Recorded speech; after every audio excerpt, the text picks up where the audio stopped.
Last 30 days NEET 2025 में सिर्फ 30 दिन बाकी हैं।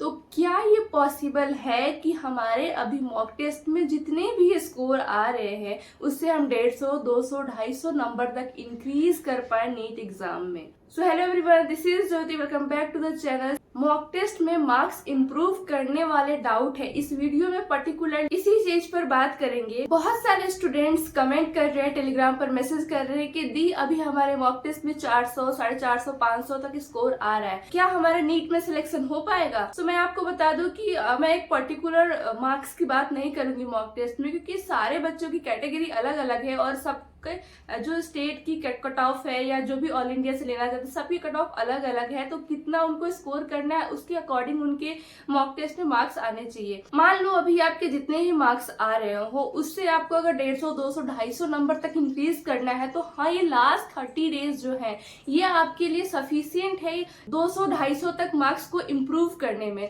लेकिन ये इम्प्रूवमेंट तभी होगा जब आप दो चीजों पर फोकस करोगे। देखो, मॉक टेस्ट में मार्क्स को इम्प्रूव करने के लिए सिर्फ दो चीजें ही बहुत इंपॉर्टेंट है। फर्स्ट है आपका रिवीजन। एक प्रॉपर शेड्यूल होना चाहिए रिवीजन का कि डेली आपको क्या क्या और कितना रिवाइज करना है ताकि आप 30 दिनों में पूरे सिलेबस को रिवाइज कर पाओ। दूसरा है मॉक टेस्ट। तो मॉक टेस्ट आप कैसे देते हो, कौन से पेपर सॉल्व करते हो, कहाँ से देते हो और उस मॉक टेस्ट की एनालिसिस कैसे करते हो, कितना स्कोर करते हो, कितना इम्प्रूवमेंट करते हो, जो भी आपकी मॉक टेस्ट की एनालिसिस है उसके अकॉर्डिंग आपको आपके मिस्टेक्स पता चलेंगे, जिससे ही आप मॉक टेस्ट में मार्क्स को इम्प्रूव कर सकते हो। अभी भी बहुत सारे बच्चे ऐसे होंगे जो मॉक टेस्ट की एनालिसिस ही नहीं करते होंगे।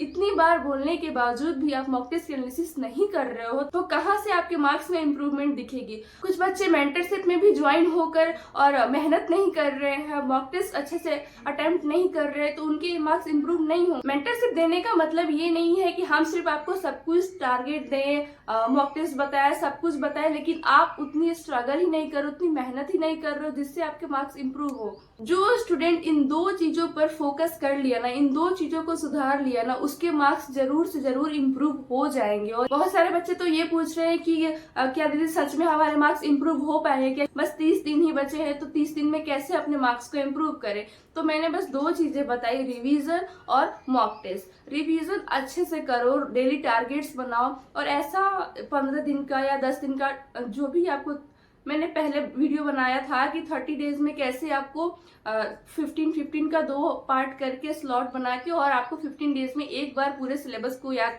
रिवाइज करना है और दूसरे स्लॉट में दूसरी बार सिलेबस पूरा रिवाइज हो जाना चाहिए। और मैंने बताया था कि मॉक टेस्ट आपको कब देने हैं, कैसे देने हैं, कौन से पेपर सॉल्व करने हैं।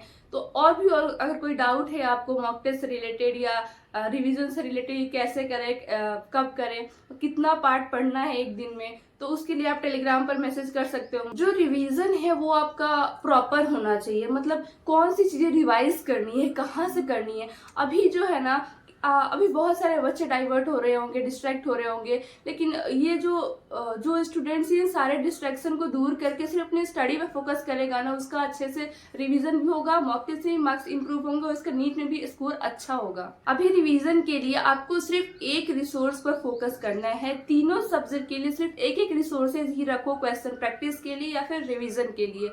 मेन तो आपके पास जो एनसीईआरटी है, केमिस्ट्री और बायोलॉजी के लिए, फिजिक्स के लिए आपके नोट्स सफिशिएंट है, शॉर्ट नोट्स आपके पास होंगे। अगर नहीं है तो टेलीग्राम पर मैसेज करो, फिजिक्स के शॉर्ट नोट्स के लिए वो प्रोवाइड कर दूंगी मैं। बात करें क्वेश्चन प्रैक्टिस की, तो रिवीजन के टाइम पर ऐसा नहीं है कि सिर्फ आपको चैप्टर ही पढ़ना है, उसके साथ साथ आपको क्वेश्चन प्रैक्टिस भी करनी है। तो क्वेश्चन प्रैक्टिस के लिए आप बस एक चीज फोकस करो कि आपको पीवाईक्यूज सॉल्व करना है। जितनी ज्यादा आप पीवाईक्यूज सॉल्व करोगे उतनी ज्यादा आपको आइडिया लगेगा कि नीट में कैसे क्वेश्चन पूछे जाते हैं और कौन कौन से टॉपिक से क्वेश्चन कैसे फ्रेम होता है, तो आपको एक पैटर्न पता चलेगा। हाँ, ऐसा है कि हर साल नीट में पैटर्न चेंज होता है, लेकिन एक आइडिया आपको मिलेगा कि कैसे बना सकते हैं क्वेश्चन। और दूसरी, आप कोचिंग के मॉक टेस्ट दे ही रहे हो तो उससे भी आपको ज्यादा आइडिया मिलेगा कि कैसे कैसे क्वेश्चन पूछे जा सकते हैं, तो उससे आपका जो मार्क्स है वो इम्प्रूव हो जाएगा। और एक और पॉइंट है, मॉक टेस्ट मार्क्स इम्प्रूव नहीं हो रहे हैं तो कि आप सिली मिस्टेक्स ज्यादा कर रहे हो, या फिर अगर कॉन्सेप्चुअल मिस्टेक है तो उसके लिए आपको कॉन्सेप्ट्स पढ़ने पड़ेंगे,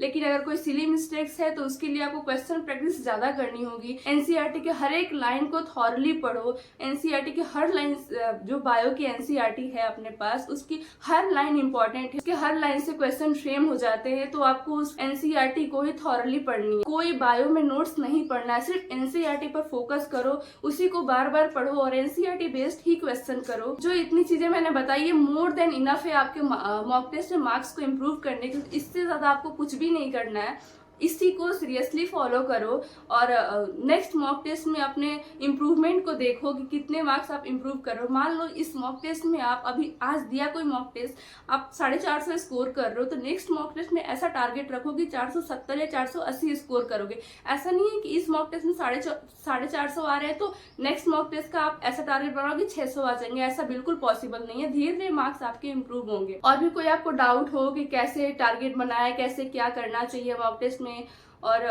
कैसे पेपर को सॉल्व करना चाहिए, जो भी आपको नीट 2025 से रिलेटेड डाउट हो, उसके लिए आप कमेंट कर सकते हो या टेलीग्राम पर मैसेज करके पूछ सकते हो।